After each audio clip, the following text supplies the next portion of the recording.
Moving on to Model Month. Over the last 2 weeks, we've had a lot of things being announced from OpenAI, Microsoft, and Google around all their new models and new AI initiatives.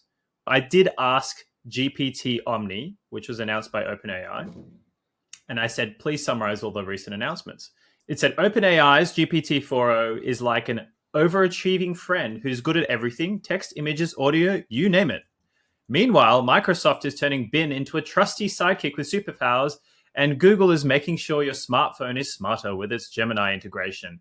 So clearly, putting OpenAI on top, making it sound like the best thing ever, which I thought was quite funny. I really wondered if they trade or align the model to make sure it sounds the best. To make sure it says nice things about itself. Yeah. I was trying to get sufficiently self-aware that it doesn't want to say bad things about itself. To summarize all these announcements, I'm just going to ask a couple of sort of questions here for us to kind of consider.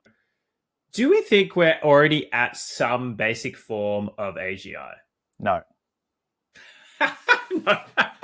Thanks. Okay, next question. Move on. I don't think it is. Why would it?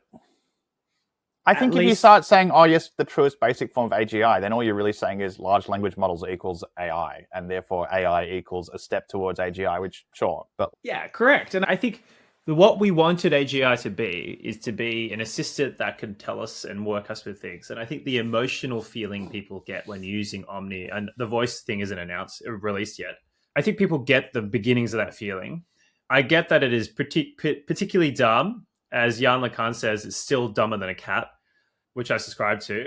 But nonetheless, if we kind of go, this is a really dumb silicon intelligence, I think we're at AGI in some form.